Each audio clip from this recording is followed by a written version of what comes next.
motivasi usaha. Karena belum ada sosial media, belum ada YouTube, belum ada Facebook, belum ada.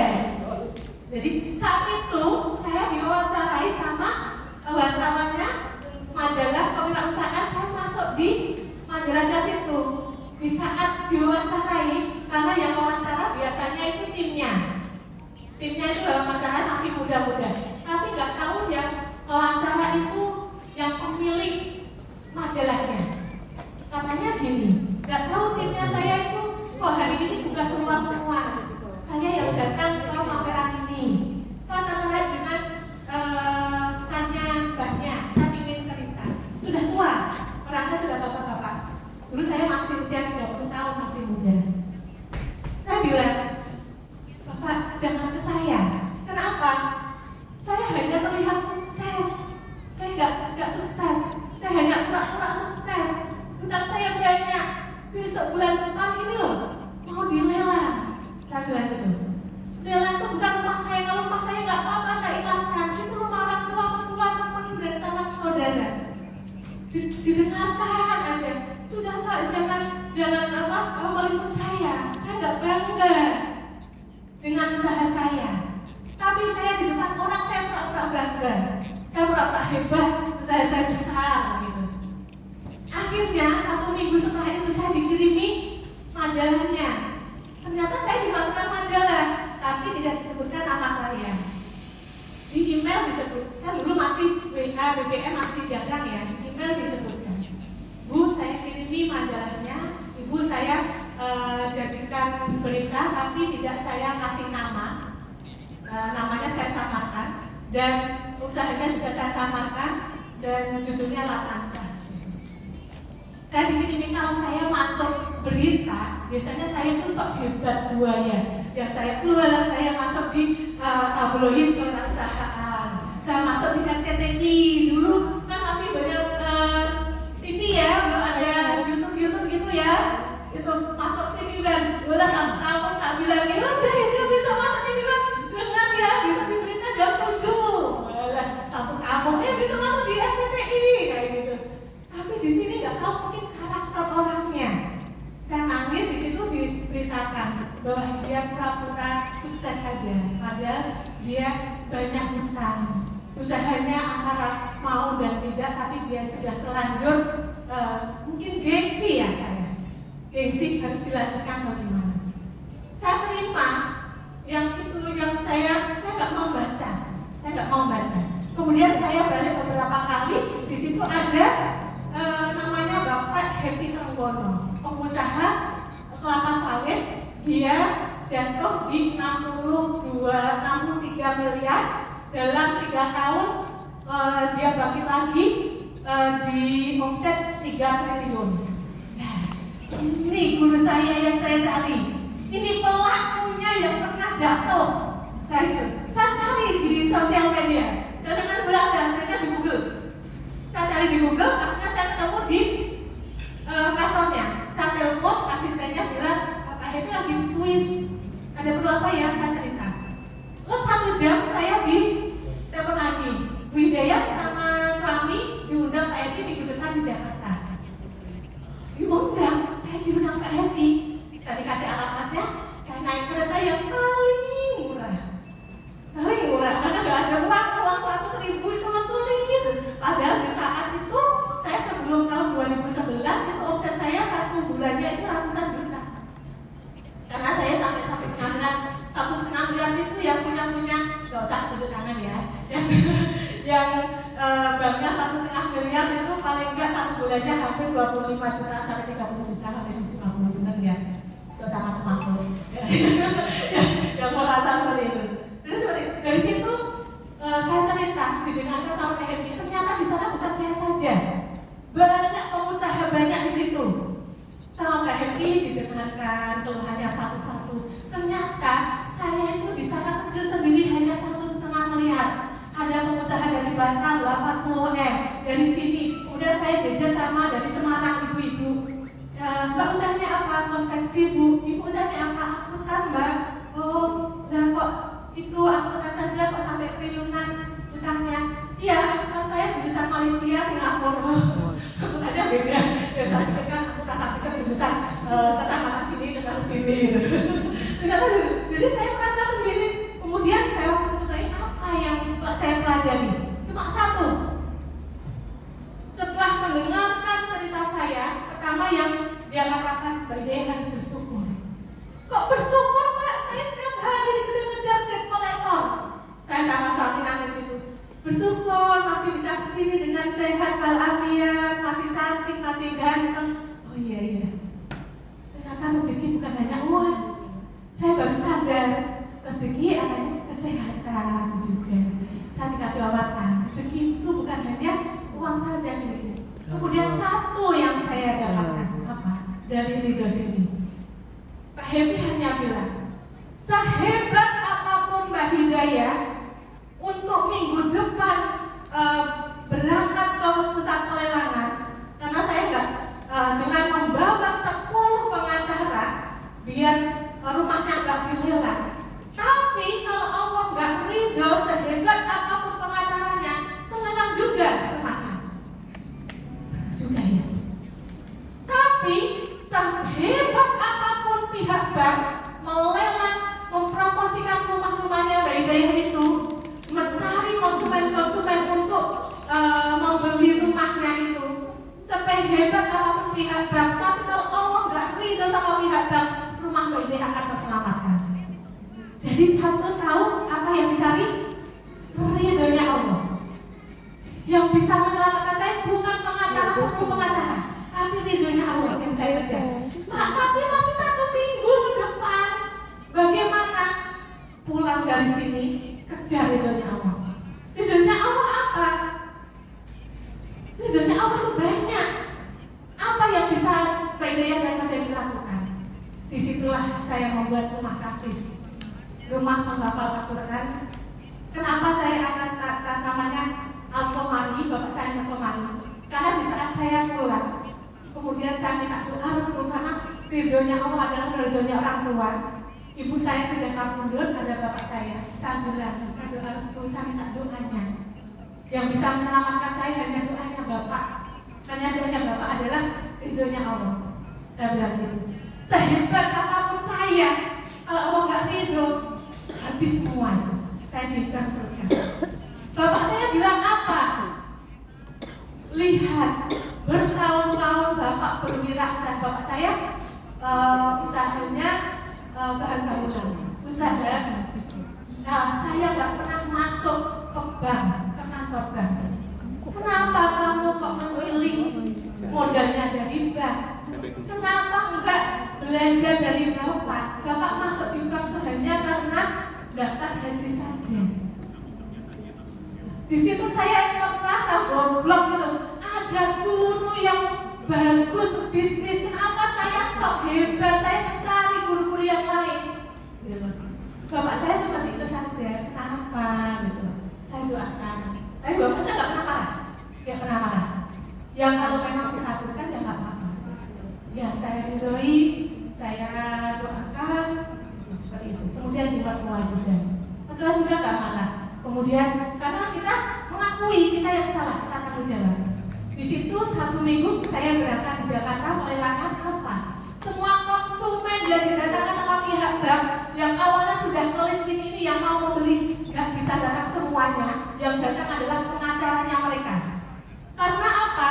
Kalau pelelangan didatangi sama pengacara, tapi kalau pihak yang saya korbannya, misalkan saya pelakunya ini, saya datang sendiri masih kalah. Karena masih belum, kalau saya nggak datang langsung diambil dari pengacara. Karena saya beranikan diri, akhirnya apa? Batal semua. Karena pihaknya nggak datang yang mau membeli. Mereka merasa menyepelekan, adalah mesti nggak marah, wani datang. Tapi ternyata saya datang waktu pengadilan di situ. Disitulah Allah memberikan jalan. Oh ternyata seperti itu. Jadi ridhonya Allah ini penentu kesuksesan kita. Dan di sini saya pastikan 90%. Dan 90% saya berdiri di sini karena doa-doa mereka. Next. Nah, kadang orang seperti ini, saya takut gagal, padahal belum terjadi, tapi sudah takut. Belum terjadi, pagi aja sudah takut. Gitu. Kalau nek gagal piye? Kok nek piye? Kita bagaimana kita mau naik kelas kalau kita takut terus? Kegagalan belum tentu kita gagal. Yang terpenting adalah apa? Berani dulu. Berani dulu. Kalau kita sudah berani melangkah, kita akan jalan ke depan. Kalau kita sudah berani, kalau kita nggak berani melangkah, ya di sini aja. Tapi kalau kita sudah berani melangkah, kita sudah satu langkah lebih maju. Berani dulu. Takut gagal, nggak apa-apa. Kata Bu Hidayah, gagal pembelajaran. Tidak tak ulang lagi. Next. Jangan pernah takut gagal, takut untuk gagal. Takutlah jika kamu tidak berani mencoba hal baru. Tentang mencoba apa? Marketing baru, yang bisnis yang sudah keluar tahunan itu biasanya kita itu susahnya itu dengan arus perkembangan marketing yang selalu baru. Kita selalu kadang merasa tertinggal terus. Tapi nggak apa-apa, mulailah. Dan next. Saya ingin tanya di sini, apa sih yang dibutuhkan untuk berwirausaha, untuk berkembang usahanya kita? Apa? Model. Apa? Aksi. Ada lagi? Baik, untuk apa sih yang dibutuhkan agar berwirausaha kita menjadi sukses, menjadi berkembang? Istiqomah. Berani. Yaitu berani. Kalau kita sudah punya modal, kita sudah punya ilmu, punya keterampilan, sudah punya usaha, sudah diajari sama dinas untuk bagaimana sih pengembangan ekspansi usahanya, bagaimana sih. Tapi kalau kita tidak berani, yuk doain kita jalan ke depan. Jadi apa? Kita berani berkembang dulu. Usaha apa sih yang baik yang bisa membuat kita sukses? Apa saja kalau ini next. Nah, yang penting kita bisa berjuang. Nah, ini ada yang menarik lagi tadi. Kenapa saya bilang menjadi penjual atau pedagang? Yang pertama dibutuhkan berwirausaha itu apa? Yaitu marketing. Bagaimana kita bisa menjual?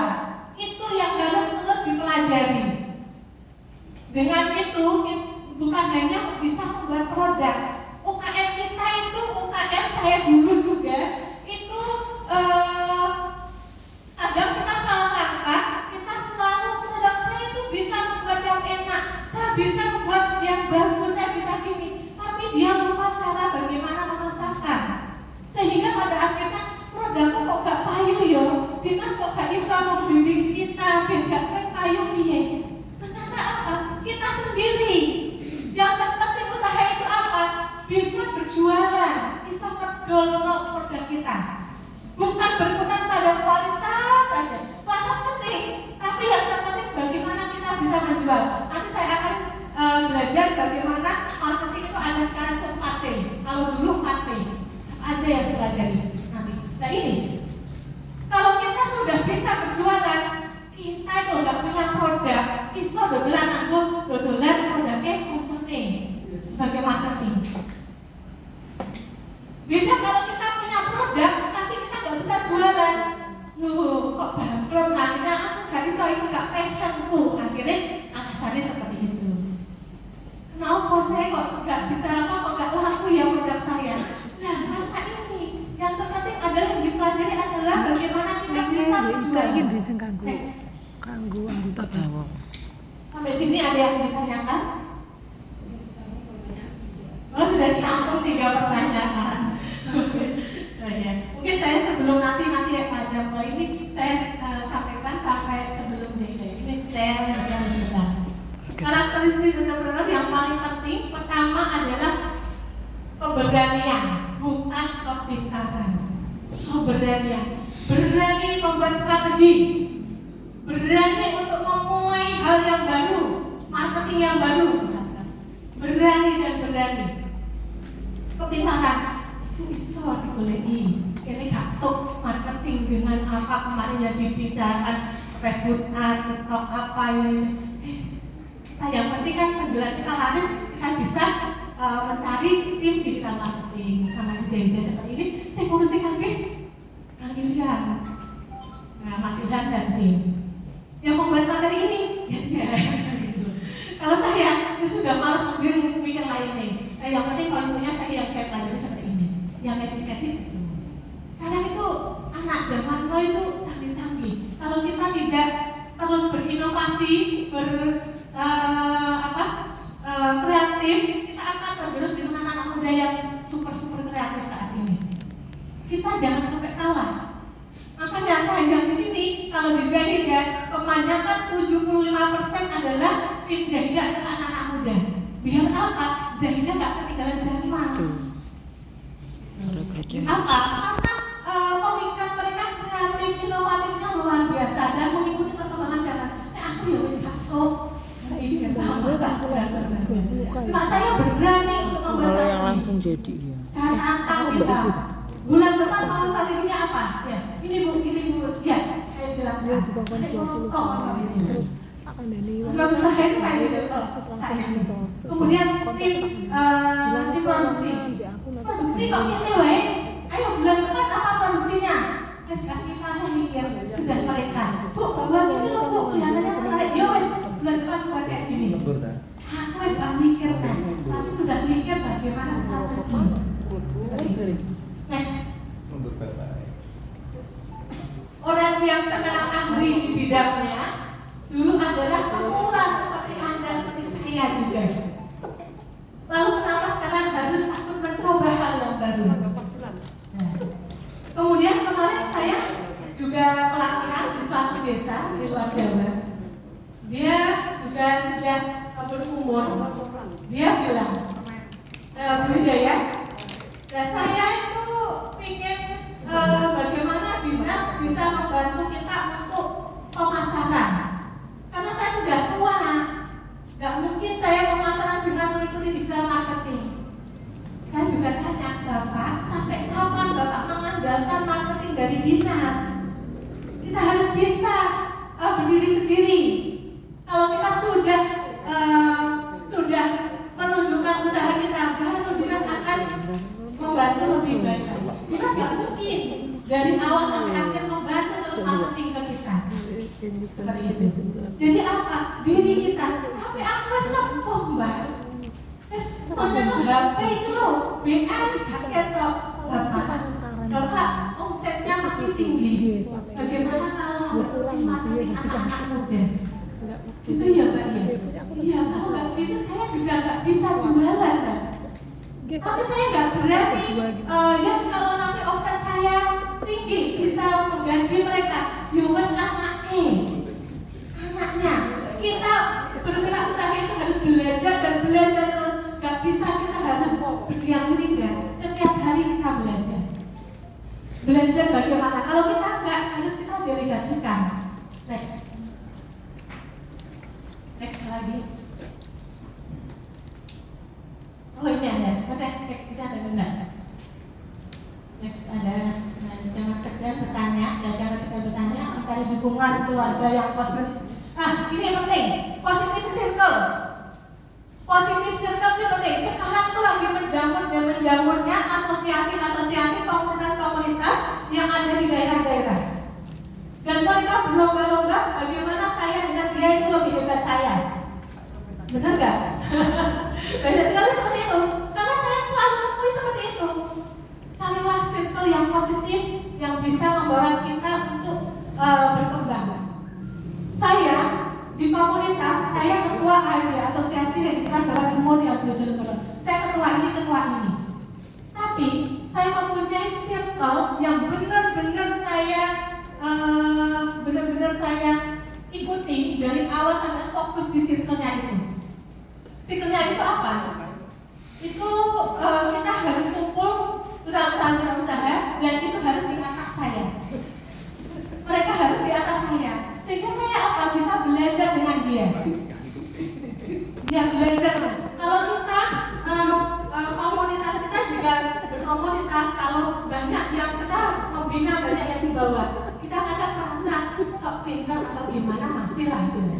Tapi kalau bagaimana saya seringnya komunitas di atas saya selalu belajar dan belajar. Jangan baper dengan pesaing. Nah, penting ini. Sekarang pembisnis ini baperan. Kalau pesaing ini baper. Sama nomor berapa? Gak usah diladeni orang lain. Itu semangat aja. Gak usah diladeni dengan ucapan yang menyakitkan seperti dia menyakiti hati kita. Gak penting. Yang penting kita jalan aja lurus ke depan. Misalkan kayak gini. Nah ini kayak gini. Sekarang itu banyak yang baperan soal dia pembisnis sekarang. Target kita di depan sana, di pintu keluar sana.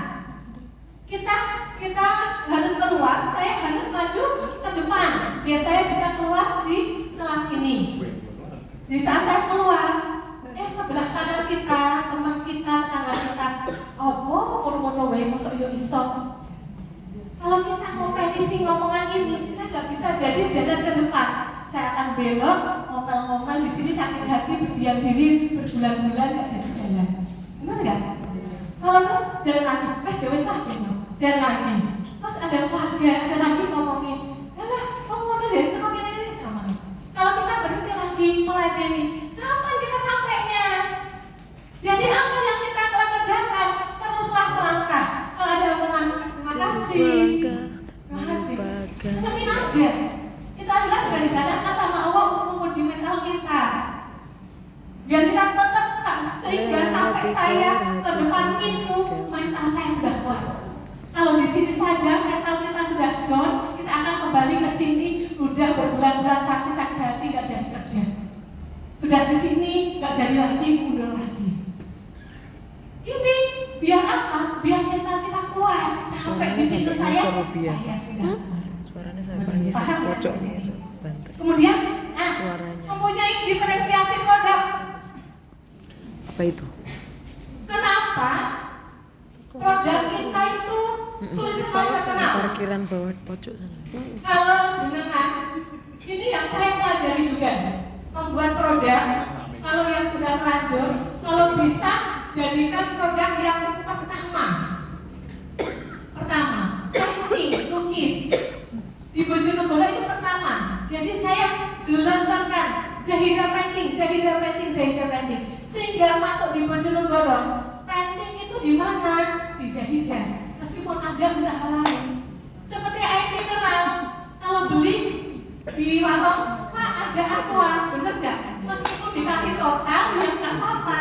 Karena di mindset kita yang pertama adalah aqua. Kalau di warung lagi beli sabun cuci, Bu, ada rinso nggak? Dikasih shopping juga apa-apa. Tapi mindset kita itu ngomongnya rinso. Kayak gitu. So clean. Beli brand pertama sama keluar. Belanja apa? Beli kenaki. Padahal kenaki itu merek, bukan kayak goreng. Itu merek. Orang jualan kenaki, jualan kok kenaki kenyang. Kayak goreng, kenaki itu merek.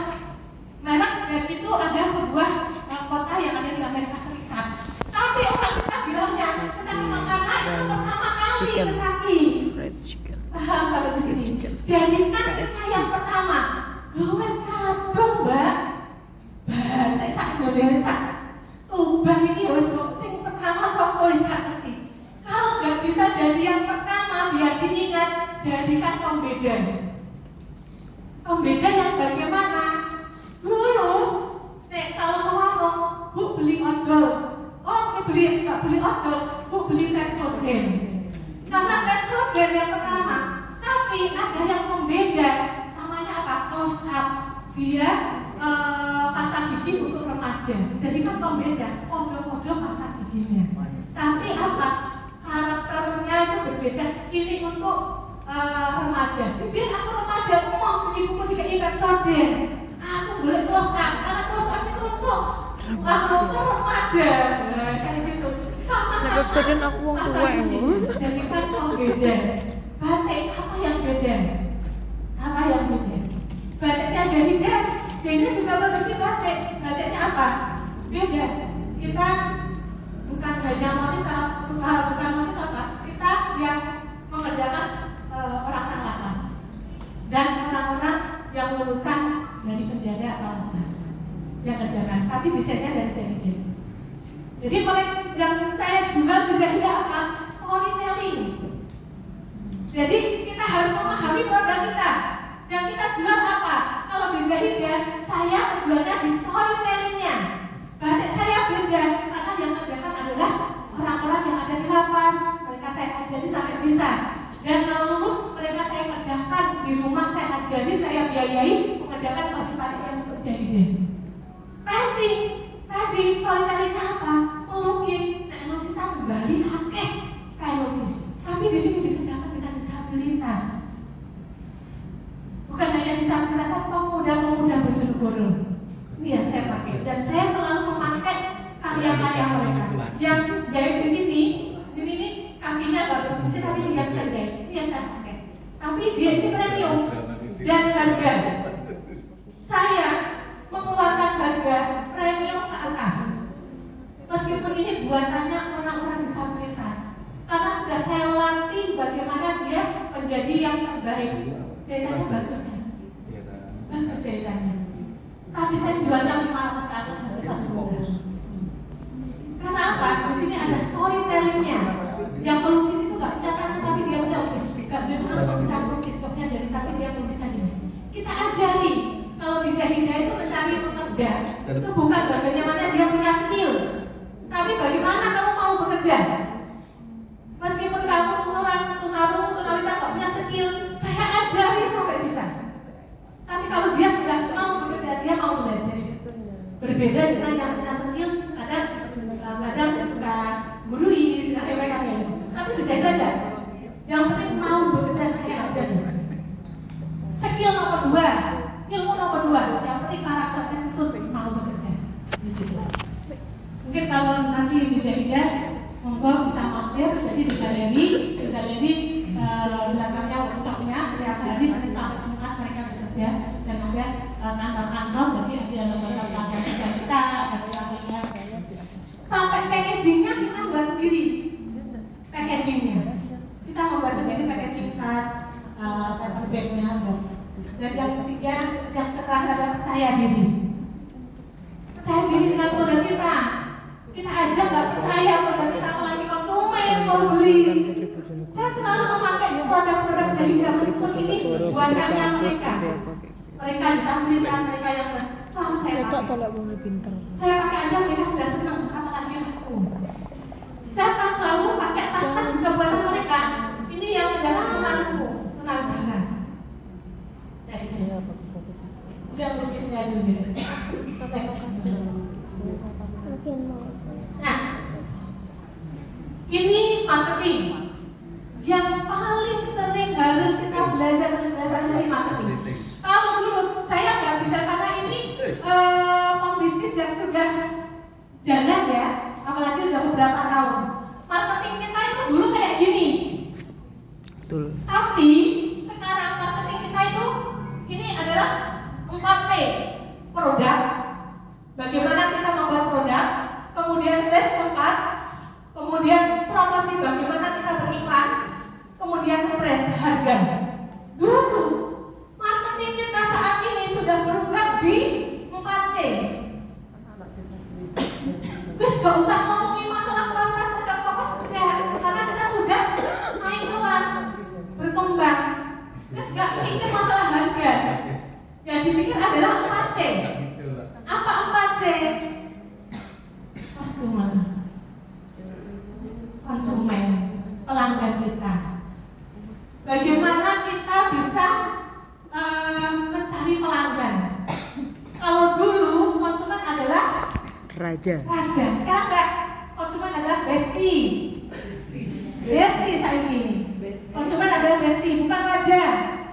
Tapi bagaimana konsumen bisa terus? Jadi kita jangan mencari konsumen yang satu dan selesai. Tapi bagaimana kita mencari pelanggan? Kita bagaimana kita melayani pelanggannya di situ. Kemudian cost, biaya. Biaya gimana? Kalau konsumen sudah jadi konsumen itu bagaimana kita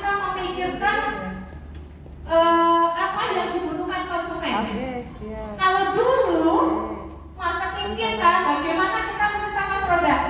Yang penting kita bisa membuat produk, benar nggak? Tapi sekarang zamannya sudah beda. Apa yang dibutuhkan dari konsumen itu akan lebih cepat. Kalau di Zahida apa? Zahida saya langsung fokus. Saya mencari apa yang dibutuhkan konsumen. Karena saya sudah mempunyai marketnya. Mungkin Bapak Ibu di sini sudah mempunyai ya target marketnya. Gak mungkin anak-anak yang beli HP kan gak mungkin. Ya, yang paling banyak apa sama? Mungkin produk batik, ibu-ibu, orang-orang kantor. Nah, gitu. Kemudian bisa tidak sopo sing anak tuku baju lukis itu. Yang saya tabrak apa? Souvenir. Pejabat kalau memberikan souvenir khasnya Bojonegoro apa?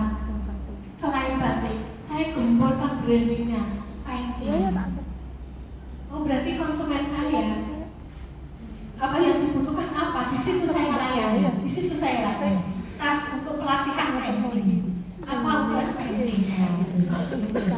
Kalau di situ biaya kita mudah membuat harga. Kalau di sini kita masih bersaing harga. Kita udah kalau konsumen sudah cinta dengan produk kita, kita mencari pelanggan di situ, konsumen sudah cinta dengan produk kita, harga berapapun dibeli. Bajunya jadi nggak mungkin 500 ke bawah, 500 ke bawah. Tapi juga kita ada yang 500 ke bawah untuk yang ingin dengan kualitas ya. Tapi kita lebih banyak di jutaan dan 500 ke atas. Karena apa? Kalau sudah senang, kita buat aja konsumen itu senang dulu. Itu berapa? Seperti rumah sakit. Rumah sakit kalau sudah senang di sini, ya misalkan di Singapura orang berduit lah dikejar Singapura. Ya seperti itu. Kemudian convenience. Convenience apa? Pelayanan. Marketing zaman sekarang itu yang dilihat adalah pelayanan. Kalau dulu tempat, kita punya tempat gini-gini, sekarang enggak di sini adalah pelayanan. Yang terpenting adalah pelayanan. Bagaimana kita bisa melayani konsumen dengan nyaman, senang. Jadi pelayanan.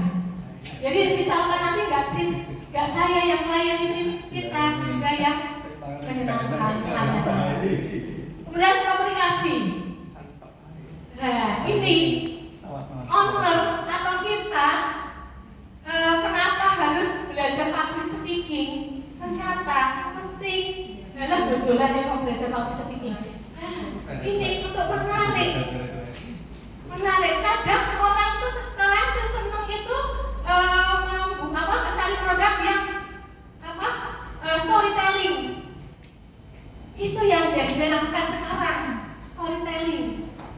Menceritakan produknya, menceritakan prosesnya. Orang senang malah di situ. Akhirnya bagaimana kita bisa menceritakan storytelling kita, komunikasi kita dengan konsumen. Gak hanya itu ya wes dan hilang. Bagaimana kita dekat, jadi konsumen itu bukan hanya raja tapi bestie. Kita seperti bestie, menceritakan konsumen produk kita, usaha kita. Oke, next. Nah, ini usaha Zahida tahun 2007. Sebelum saya lanjut ke sini, mungkin tadi ada yang ditanyakan, monggo. Tadi siapa yang mau